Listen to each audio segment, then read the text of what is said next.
Areas of development, ഇതാണ് നമുക്ക് പഠിക്കാനുള്ള അടുത്ത ടോപ്പിക്. നേരത്തെ നമ്മൾ വളരെ ചെറുതായിട്ട് നമ്മൾ നോക്കിയതാണ്. പ്രധാനമായും ഒരു വിദ്യാർത്ഥി, പ്രത്യേകിച്ചിട്ടൊരു പ്രീ സ്കൂൾ വിദ്യാർത്ഥി, നേരത്തെ നമ്മൾ പഠിച്ചതുപോലെ തന്നെ ഒരാളുടെ ഏറ്റവും പ്രധാനപ്പെട്ട ക്രിറ്റിക്കൽ ഡെവലപ്മെൻറ്റ്, വളരെ ക്രൂഷ്യലായിട്ടുള്ള ഒരു ഡെവലപ്മെൻറ്റ് നടക്കുന്നത് അവരുടെ പ്രീ സ്കൂൾ ഏജുകളിലാണ്. അതുകൊണ്ട് തന്നെ ഏരിയാസ് ഓഫ് ഡെവലപ്മെൻറ്റ്, ഏതെല്ലാം മേഖലകളിലാണ് ഡെവലപ്മെൻറ്റ് സംഭവിക്കേണ്ടത് എന്ന് നാം പഠിക്കേണ്ടതുണ്ട്. ഒരു കുട്ടി കേവലം സംസാരിച്ചു കൊണ്ട് മാത്രം ആയില്ല. കുട്ടിക്ക് നല്ല സംസാരിക്കാനുള്ള കഴിവുണ്ട്, മറ്റ് കഴിവുകളൊന്നും ഇല്ല, എന്നാൽ കുട്ടി പൂർണ്ണനാവില്ല. കുട്ടിക്ക് നല്ല സോഷ്യൽ സ്കില്ലുണ്ട്, സംസാരിക്കാനുള്ള കഴിവില്ല, എങ്കിലും പൂർണ്ണനല്ല. എല്ലാ മേഖലകളും ഒരുമിച്ച് ഡെവലപ്മെൻറ്റ് സംഭവിക്കുമ്പോഴാണ് കുട്ടിയുടെ ഡെവലപ്മെൻറ്റ് പൂർണ്ണ ലെവലിലേക്ക് എത്തപ്പെടുന്നത്. അപ്പോൾ നമുക്ക് ഏരിയാസ് ഓഫ് ഡെവലപ്മെൻറ്റ്, 5 പ്രധാനപ്പെട്ട ഏരിയകളാണ് ഡെവലപ്മെൻറ്റിൽ നമുക്കുള്ളത്. There are 5 areas of development. ഒരു മനുഷ്യൻ്റെ ഡെവലപ്മെൻറ്റിൽ 5 തലങ്ങൾ, 5 ഏരിയകളാണുള്ളത്. ആദ്യത്തെ ഒരു ഡെവലപ്മെൻറ്റ് ഫിസിക്കൽ ഡെവലപ്മെൻറ്റ്, ശാരീരികമായിട്ടുള്ള വികസനം. അപ്പോൾ നമുക്ക് സിമ്പിളാണിത്, നമ്മൾ ആദ്യം അത്ര കാര്യങ്ങളെ മനസ്സിലാക്കേണ്ടതുള്ളൂ. വളരെ സിമ്പിളായി നോട്ട് ചെയ്താൽ മതി. ഫിസിക്കൽ ഡെവലപ്മെൻറ്റ് എന്ന് പറഞ്ഞാൽ നമ്മുടെ ശാരീരികമായിട്ടുള്ളാവുന്ന നമ്മുടെ ഡെവലപ്മെൻറ്റുകളാണ് ഫിസിക്കൽ ഡെവലപ്മെൻറ്റ് എന്ന് പറയുന്നത്. ഇപ്പോൾ ചേഞ്ചസ് ഇൻ സൈസ്, നമ്മൾ വലുപ്പത്തിലുണ്ടാകുന്ന വ്യത്യാസം, shape, physical maturity, physical abilities and coordination, നമ്മുടെ ശാരീരികമായിട്ടുള്ള നമ്മുടെ കഴിവുകൾ, അത് കോർഡിനേറ്റ് ചെയ്യാനുള്ള കഴിവുകൾ. ഇപ്പോൾ ശരിക്കും പറഞ്ഞാൽ നമുക്ക് വിസിബിളായ ഒരു തരം ഡെവലപ്മെൻറ്റാണ്. ബാക്കിയെല്ലാം തന്നെ പെട്ടെന്ന് നമുക്ക് വിസിബിൾ ആവില്ല. ഇപ്പോൾ നമ്മുടെ കുട്ടിയാണെങ്കിൽ നമ്മൾ തന്നെ പറയും, ഇവൻ എത്ര പെട്ടെന്നാണ് വളർന്നേ, ഇവൻ എന്തൊരു ഹൈറ്റാ, ഇവൻ എന്തൊരു വെയിറ്റാ, ഓ ഇവന് ഇത്ര പെട്ടെന്ന് വളർന്നോ എന്നൊക്കെ ചോദിക്കാം ആളുകൾ. അത് ശരിക്കും നമുക്ക് വളരെ പെട്ടെന്ന് വിസിബിൾ ആവുന്ന ഒരു തരം ഡെവലപ്മെൻറ്റാണ്. Parents notice height and weight as well as the development of both fine motor and gross motor skill. ഇവിടെ ഹൈറ്റും വെയിറ്റും ഫൈൻ മോട്ടോർ സ്കില്ലും അതേപോലെ ഗ്രോസ് മോട്ടോർ സ്കില്ലുകളെല്ലാം തന്നെ പാരൻസിന് വളരെ പെട്ടെന്ന് നോട്ടീസ് ചെയ്യാൻ വേണ്ടി പറ്റും. അതേപോലെ തന്നെ ഈ ഒരു ഡെവലപ്മെൻ്റൽ ഡൊമൈനുകളിൽ ഏറ്റവും പ്രധാനപ്പെട്ട ഒരു കാര്യം ബ്രെയിനാണ്. ആ ബ്രെയിനാണ് കുട്ടിയുടെ എക്സ്പ്ലോറേഷൻ എന്ന ഒരു വലിയൊരു സംഭവം നടക്കുന്നതിന് വേണ്ടി സഹായിക്കുന്നത്. അപ്പോൾ ഫിസിക്കൽ ഡെവലപ്മെൻറ്റ് എന്ന് പറയുന്നത് ഇതാണ്. നമുക്ക് പെട്ടെന്ന് നോട്ടീസ് ചെയ്യാൻ വേണ്ടി പറ്റുന്ന, പെട്ടെന്ന് തിരിച്ചറിയാൻ വേണ്ടി പറ്റുന്ന ഹൈറ്റ്, വെയിറ്റ് എന്നിവയിലുള്ള വ്യത്യാസം, fine motor skill, gross motor സ്കില്ലുകൾ ഉണ്ടാവുന്ന വ്യത്യാസം. അപ്പോൾ ബ്രെയിൻ കൊടുക്കുന്ന ഒരു എക്സ്പ്ലോറേഷൻ പവർ, ആ പവറാണ് ഇതിൻ്റെ എല്ലാം ഡൊമൈനായി പ്രവർത്തിക്കുന്നത് എന്നതും ശ്രദ്ധേയമാണ്. രണ്ടാമത്തതാണ് ഇൻ്റലക്ച്വൽ ഡെവലപ്മെൻറ്റ്, അതല്ലെങ്കിൽ കോഗ്നിറ്റീവ് ഡെവലപ്മെൻറ്റ് എന്ന് പറയും. ചിന്താപരമായ അല്ലെങ്കിൽ ബുദ്ധിപരമായ വികസനം. എന്താണ് ബുദ്ധിപരമായ വികസനം? പേരിൽ തന്നെയുണ്ട്. Ability to think and reason. കുട്ടിക്ക് ചിന്തിക്കാനുള്ള കഴിവ്, റീസണിങ് നടത്താനുള്ള കഴിവ്. എങ്ങനെയാണോ അവരവരുടെ മൈൻഡിനെ ഓർഗനൈസ് ചെയ്യുന്നത്, എങ്ങനെയാണോ അവരുടെ ഐഡിയകളെ, ആശയങ്ങളെ, ചിന്തകളെ അവർ ഓർഗനൈസ് ചെയ്യുന്നത്, അവർ ജീവിക്കുന്ന ഒരു ജീവിതം അല്ലെങ്കിൽ ആ വേൾഡിൻ്റെ ചുറ്റുപാടുമുള്ള വ്യത്യസ്ത കാര്യങ്ങളെ കാണുന്നതും അത് ചിന്തിക്കുന്നതും എങ്ങനെയാണ്, അതെല്ലാം തന്നെ എന്താണ് ശരിക്കും ഇൻ്റലക്ച്വൽ ഡെവലപ്മെൻറ്റിൻ്റെ ഭാഗമാണ്. ഉദാഹരണത്തിന് learning and use of language, ഒരു ഭാഷ പഠിക്കുക, അത് യൂസ് ചെയ്യുക. റീസണിങ് എബിലിറ്റി, അത് റീസണിങ് ചെയ്യാൻ, അത് ശരിയാണോ, ചെയ്യണോ, ചെയ്യണ്ടയോ, തെറ്റാണോ എന്നൊക്കെ ചിന്തിക്കാനുള്ള കഴിവ്. പ്രോബ്ലം സോൾവിങ്, ഒരു പ്രശ്നം പരിഹരിക്കാനുള്ള കഴിവ്. ഇതെല്ലാം കോഗ്നിറ്റീവ് അല്ലെങ്കിൽ ഇൻ്റലക്ച്വൽ ഡെവലപ്മെൻറ്റിൻ്റെ ഭാഗമാണ്, കുട്ടിക്ക് ഉണ്ടാവേണ്ടതാണ്. മൂന്നാമത്തതാണ് വളരെ പ്രധാനപ്പെട്ടത് സോഷ്യൽ ഡെവലപ്മെൻറ്റ്, സാമൂഹികമായ വികസനം. ഉദാഹരണത്തിന് A child it is the process of ഇൻ്ററാക്ടിങ് with others.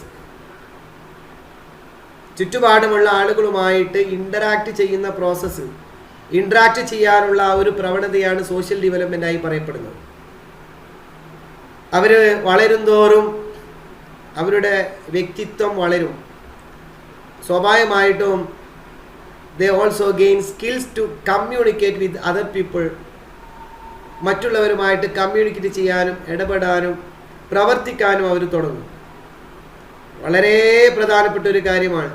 ഇന്നത്തെ ആധുനിക കാലഘട്ടത്തിൽ വിദ്യാർത്ഥികൾ നേരിടുന്ന ഏറ്റവും പ്രധാനപ്പെട്ട വെല്ലുവിളി രക്ഷിതാക്കളുടെയും ചുറ്റുപാടുമുള്ള ആളുകളുടെയും പല പ്രവർത്തനങ്ങൾ കൊണ്ട് സോഷ്യൽ ഡെവലപ്മെൻറ്റ് ഇല്ലാത്തതിൻ്റെ പേരിൽ ഞാൻ ഒരു കൗൺസിലിങ്ങിൽ ഒരു കുട്ടി വരികയാണ്. അപ്പോൾ കുട്ടി എന്താണ്, സ്കൂളിൽ പോയാൽ അധ്യാപകരോട് സംസാരിക്കില്ല, അധ്യാപകരോട് ആരോടും സംസാരിക്കില്ല, ക്ലാസ്സിലെ മറ്റു കുട്ടികളോട് സംസാരിക്കില്ല, ഒരക്ഷരം മിണ്ടില്ല.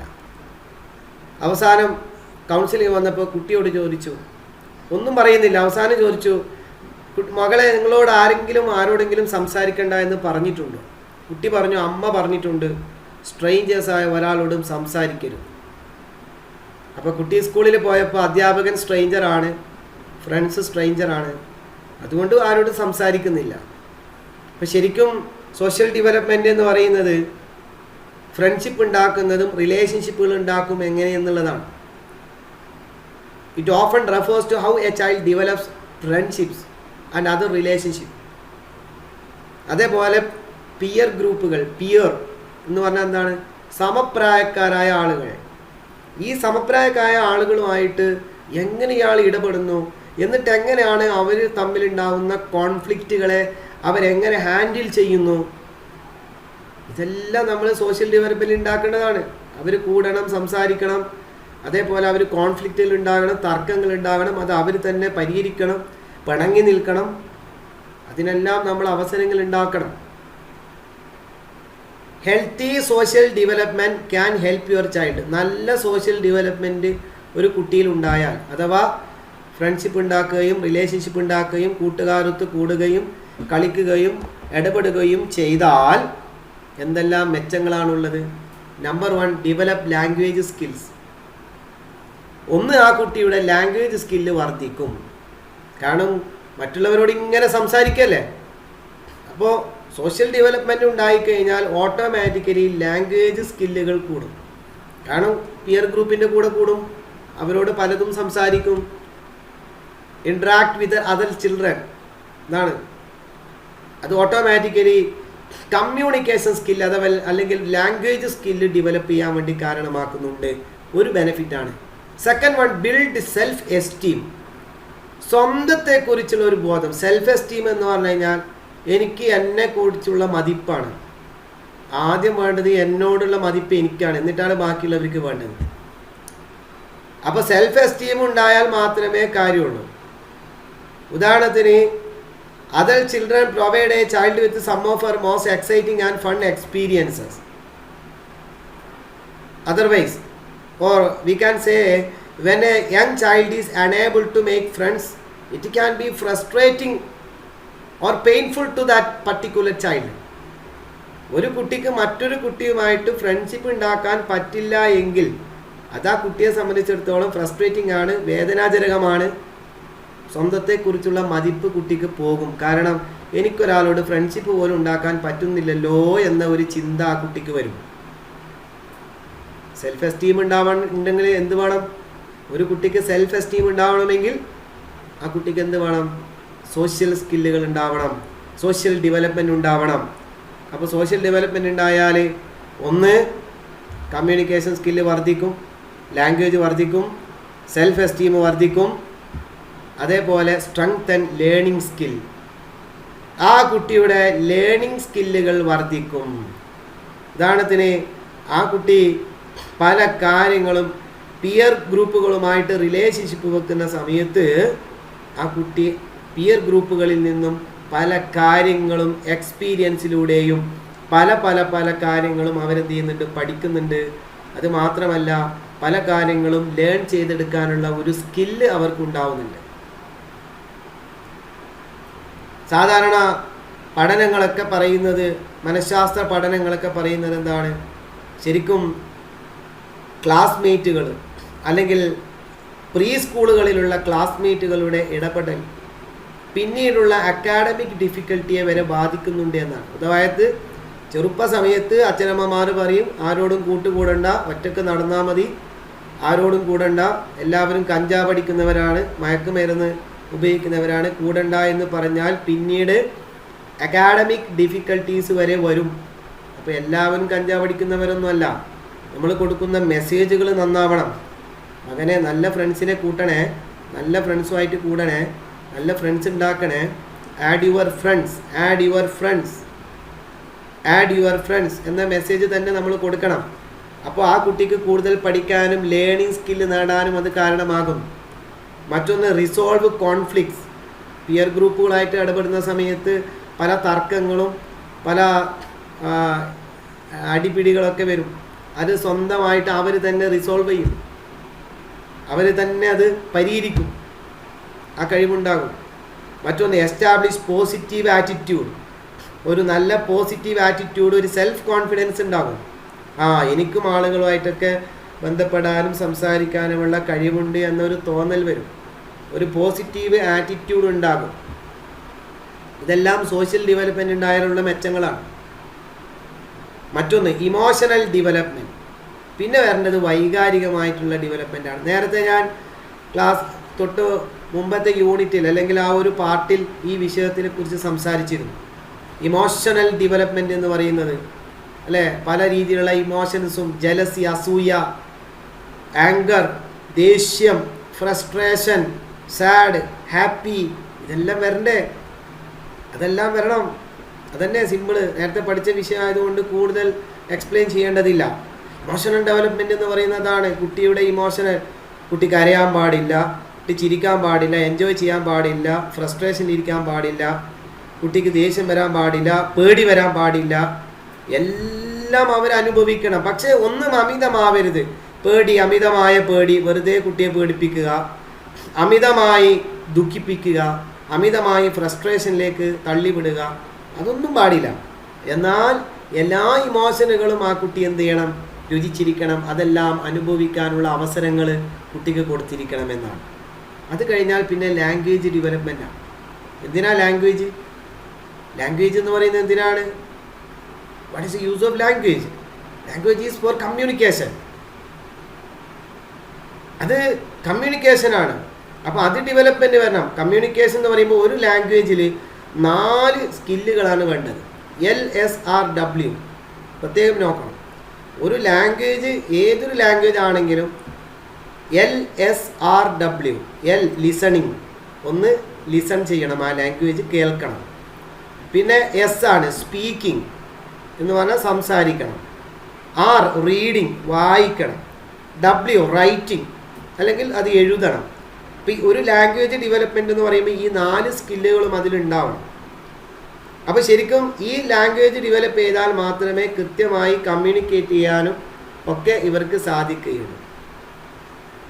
അപ്പോൾ സാധാരണ കുട്ടികൾ എടുത്ത് നോക്കിക്കഴിഞ്ഞാൽ ദേ understand there native language before they speak it. നമ്മളെ കുട്ടികൾ ഏതൊരു ഭാഷ പഠിക്കുമ്പോഴും പ്രത്യേകിച്ച് നേറ്റീവ് ലാംഗ്വേജ്, മാതൃഭാഷ, സ്വന്തം ഭാഷ, നാട്ടിലെ ഭാഷ സംസാരിക്കുന്നതിന് മുമ്പ് അതവർ മനസ്സിലാക്കുന്നു. നിങ്ങളിപ്പോൾ ഒരു കുട്ടിയെ എടുത്ത് നോക്കിക്കഴിഞ്ഞാൽ മലയാളിയായ ഒരു കുട്ടി മലയാളത്തിൽ കാര്യം പറഞ്ഞാൽ കുട്ടിക്ക് മനസ്സിലാവും. ആദ്യം അണ്ടർസ്റ്റാൻഡ് ചെയ്തതിന് ശേഷം മാത്രമാണ് പിന്നെ എന്ത് ചെയ്യുന്നത്, അവർ സംസാരിക്കാൻ തുടങ്ങുന്നത്. അതാണ് അതിൻ്റെ വ്യത്യാസം. ആദ്യം അവർ മനസ്സിലാക്കുന്നു, പിന്നെ സംസാരിക്കുന്നു. പിന്നെ ആദ്യത്തെ ലാംഗ്വേജ് എന്ന് പറയുന്നത് ക്രൈയിങ് ആൻഡ് കൂയിങ് ആണ്. കരയുക, ശബ്ദങ്ങൾ പുറപ്പെടുവിക്കുക. അത് മാത്രമേ കുട്ടിക്ക് അറിയൂ. ഒരു 6 മാസം വരെയൊക്കെ അങ്ങനെ അറിയുള്ളൂ. പിന്നെ കുറച്ച് കഴിഞ്ഞതിന് ശേഷം കുറേ വവൽ കോമ്പിനേഷൻ, ഗ ഗ ഗ മ മ മ എന്നൊക്കെ പറഞ്ഞിട്ട് അങ്ങനെ. പിന്നെ കുറച്ച് കഴിഞ്ഞിട്ട് ബാബ, ഡാഡ, മമ്മ, പപ്പ എന്ന് പറയുന്ന കുറേ പിന്നെ ഫസ്റ്റ് വേർഡുകൾ ഉപയോഗിക്കും. അത് കഴിഞ്ഞതിന് ശേഷം പിന്നെ കുറച്ച് കഴിഞ്ഞിട്ട് ലാംഗ്വേജ് ഡെവലപ്മെൻറ്റ് വാട്ടർ എന്ന് മാത്രം പറയും. അപ്പോൾ നമ്മൾ മനസ്സിലാക്കണം കുട്ടിക്ക് വെള്ളം വേണം. വാട്ടർ എന്ന് പറഞ്ഞാൽ വെള്ളം വേണം, അല്ലെങ്കിൽ വെള്ളം പിന്നെ വേണ്ട. പിന്നെ അത് കഴിഞ്ഞതിന് ശേഷം പിന്നീട് എന്ത് ചെയ്യുന്നു, അവർ 2 വാക്കുകൾ 3 വാക്കുകളൊക്കെ ചേർത്ത് പിന്നെ അത് വലിയ സെൻറ്റൻസുകളൊക്കെ ആക്കിയിട്ട് മാറും. അപ്പോൾ ആ രീതിയിലേക്ക് ഇവരുടെ ലാംഗ്വേജ് ഡെവലപ്മെൻറ്റ്, ഇതിലെല്ലാം ഈ ഡെവലപ്മെൻറ്റിനെല്ലാം എൻവയോൺമെൻറ്റിൻ്റെ സപ്പോർട്ട് അവർക്ക് ആവശ്യമാണ്. പാരൻസിൻ്റെ, ടീച്ചേഴ്സിൻ്റെ, ഫാമിലി മെമ്പേഴ്സിൻ്റെ, പിയർ ഗ്രൂപ്പിൻ്റെ ഒക്കെ സപ്പോർട്ട്. അത് കഴിഞ്ഞാൽ പിന്നെ മറ്റൊരു ഡെവലപ്മെൻറ്റാണ് മോറൽ ഡെവലപ്മെൻറ്റ്. ഇപ്പോൾ റൈറ്റ് ആൻഡ് റോങ്, എന്താണ് ശരി എന്താണ് തെറ്റ്, ശരിക്കും അതിന് ഒരു കോൺസയൻസ് എന്ന് പറയും. എന്ന് പറഞ്ഞാൽ ഒരു മോറൽ സദാചാരം, അല്ലെങ്കിൽ എന്താണോ റൈറ്റ് ആൻഡ് റോങ് എന്നത് ശരിക്കും പഠിപ്പിക്കുക. ആ മോറൽ ഡെവലപ്മെൻറ്റും കൂടി അവർക്ക് ഉണ്ടാവേണ്ടതാണ്. ഉദാഹരണത്തിന് ഉദ്ദേശിക്കുന്നത്, നമ്മളിപ്പോൾ A+കൾ മാത്രം നേരുന്നതിനപ്പുറത്തേക്ക് പാലിക്കേണ്ട മോറൽ വാല്യൂസ്, ആ വാല്യൂസും കൂടി അവർ ഡെവലപ്പ് ചെയ്തുകൊണ്ടിരിക്കേണ്ടത്. അപ്പോൾ ഇതാണ് പ്രധാനപ്പെട്ട ഡെവലപ്മെൻറ്റ് ഏരിയകൾ. ഈ പറയപ്പെട്ട എല്ലാ ഏരിയകളിലും എന്ത് വേണം, കുട്ടിക്ക് കൃത്യമായിട്ടുള്ള ഡെവലപ്മെൻറ്റുകൾ നിർബന്ധമായും അവർക്ക് നടക്കേണ്ടതുണ്ട്. Okay, thank you.